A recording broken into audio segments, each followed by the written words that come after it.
Resiliency keys are basically 9 core archetypes that are at the root of all the different parts of the human design chart. So, type, the 5 types, the centers, whether they're open and defined, the channels, the circuits, the lines of your profiles, all of those represent tiny parts of the whole story, the big picture of who you are.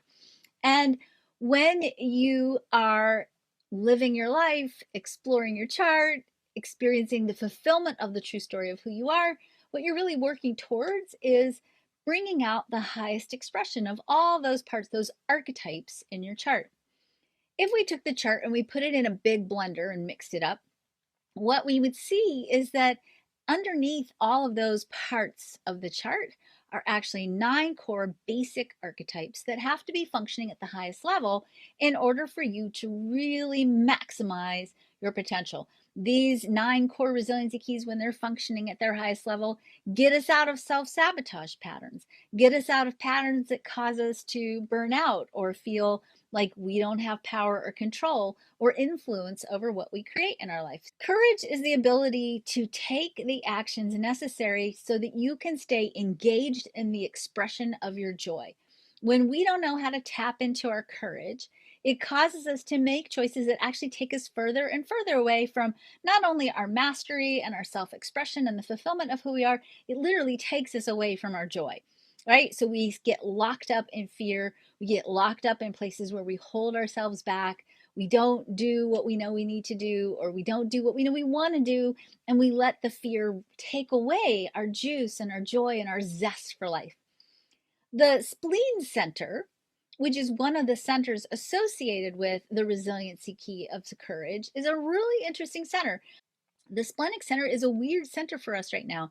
It's a center that's under a lot of evolutionary pressure. And because of that, it's actually a center that's changing and shifting a lot. It is our instinct center. It is the survival instinct. It's kind of more of our base survival instinct. It's a center that gives you a pulse and an impetus or an adrenaline surge that lets us know that there's something we need to do in the immediate moment to preserve our well-being or our life, right? So it's our spleen that says, hey, don't go in that dark cave. There might be a bear in there. Or it's our spleen that says, don't eat that mushroom. That one doesn't look so good, right? That splenic instinct is important, and certainly it's a key part of making choices that keep us alive, or maybe not even consciously making choices, because the truth is when that splenic energy kicks in, because it is such a primal survival-based instinct, we're not actually consciously making a whole lot of choices. Oftentimes, we're shutting down the creative part of our brain and going into fight or flight and reacting, which is fine if you're running from a bear. Not so great if you're holding yourself back from fulfilling your life purpose, from asking out somebody who you really are attracted to, writing your book, stepping out into a level of expansion and growth with your life.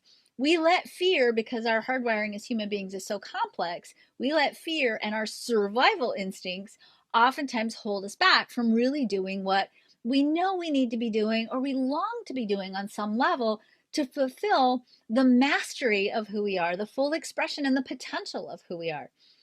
When we look at that spleen center and we look at what it's giving us, oftentimes it gives us a pulse of fear when we get into a situation that feels threatening, that feels like we're at risk. Now, as I said, that's okay if you're being run by a bear, but we get threatened in our self-expression and in the fulfillment of the story of who we are if we have had at any point in time any kind of trauma.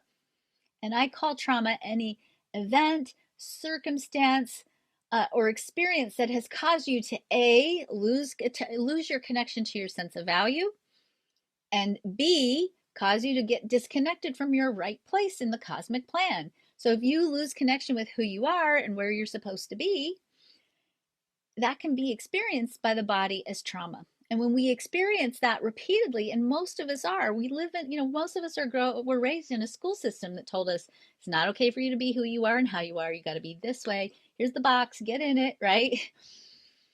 When we experience that message enough times, our mind, the brain, the hippocampus in the brain starts to recognize that as a life-threatening pattern. Who we are is being threatened. Our life, our authentic self is being threatened, and the body feels that literally as trauma. It's not obviously the same as, serious life-threatening trauma, sexual trauma, life or death kind of trauma. And I'm not in any way trying to minimize anyone who's had those kinds of experiences. And I'm also wanting to say, if you have consistently experienced over the course of your life people telling you you can't be who you are, you can't do what you want to do, you can't follow your own natural instincts around where you're supposed to be in your life, the body and our spirit feels that as trauma.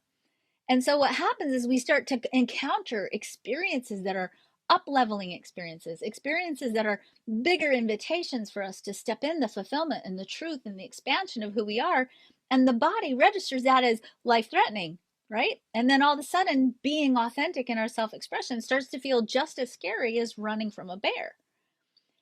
So if you've got that experience happening and that's giving you anxiety, I want to assure you, first of all, that's not an unusual experience, unfortunately. Many of us have that. And many of us have this sort of, I think, in an exponentially expanded way because it's what's up for us right now on the planet. We're relearning the power of fear. We're learning how to create from a place of faith and expansion and emotional alignment instead of being motivated by fear to do or not do something. So when we look at the gates on the Spleen Center, those gates give us a code of things we need to explore, themes we need to oftentimes push through, because literally with the Fear Center, if you're not being confronted with a genuine life or death threat, like a bear or a mountain lion, and you're really having an existential threat, part of what's up for us right now is we're learning.